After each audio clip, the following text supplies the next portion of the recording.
Hey, what's up, everybody? Marcos Villegas for Fight Up TV, powered by stagefront VIP, being joined with the chairman of Top Rank, Mr. Bob Arum. We're here in Arizona to preview this fight coming up this weekend that I really feel could potentially be one of the fights of the year, but also maybe produce multiple knockdowns and a knockout of the year as well.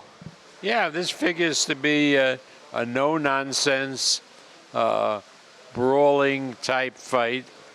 Two guys who don't want to give up and don't ever give up and fight through pain and everything.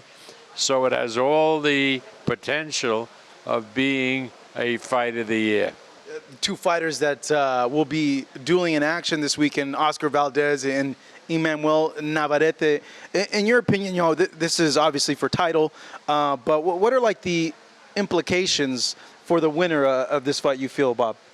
Well, you know, this is a kind of fight that particularly in the Hispanic community, they've been debating about for a long time.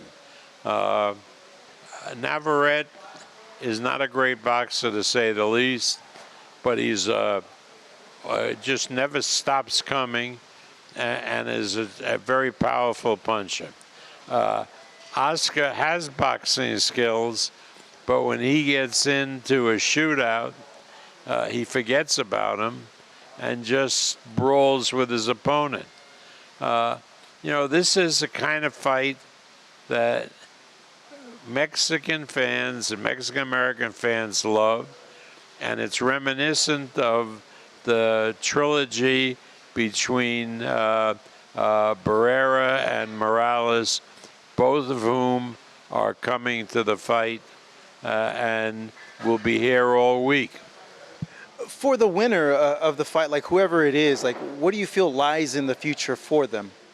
Well, you know, it's hard to say because how do they feel about staying at 130 or going up to 135? You know, there's so many options that fighters have now, but obviously a win for either of them is going to be very significant as it affects their earning power.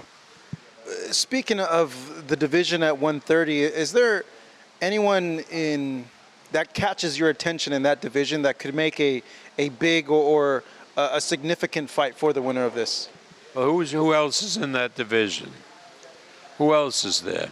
Off the top of my head, I believe Ray Vargas. I know Leo Santa Cruz has been mentioned as well. Yeah, they're all good fighters, but none of them really light up a room.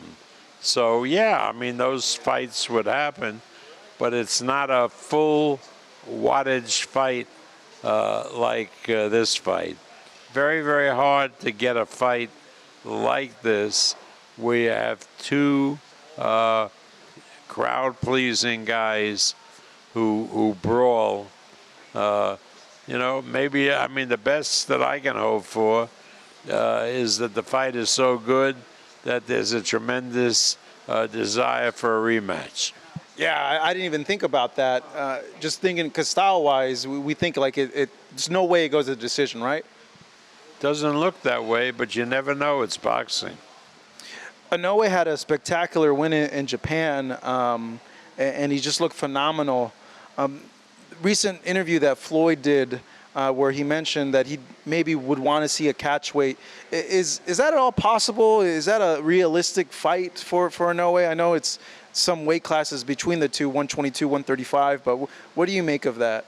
Inoue started at 108, and now he's worked his way up to 122. He is a tremendous star in Japan. Virtually nobody in Japan knows who Tank Davis is.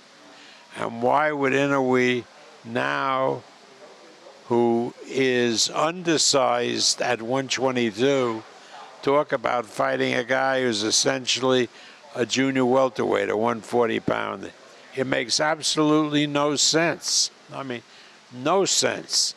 I mean, would Inoue have any chance with Shakur? Probably not. Shakur is way too big for him. I mean, let's not carry it away. I mean, Terence Crawford showed what a great fighter he was the other week, but you wouldn't want to put him in with Tyson Fury. I think that the perceivement of a potential Davis-Inoue fight is that Gervonta is smaller. He's like 5'5". He's around the same height. Maybe, he is a bit more built than Inoue, but, it's a fight that Tank has said he'd be open to it, and it's a huge fight. Tank sells here in the U.S. Well, yeah, I know he sells in the U.S., but again, it doesn't. It's not good for Inoue to rush up and fight guys who are so much bigger than he is. I don't care the stature of Tank. Tank that's why they call him Tank. He's the bigger person. I mean, Inoue looked like a shrimp compared to Fulton. I was there. I said, oh my God, this is going to be really tough. He handled Fulton easily. Well, let's see what he does with the Filipino. And then there are guys at 126 that will test him, like Ramirez, Robesy Ramirez.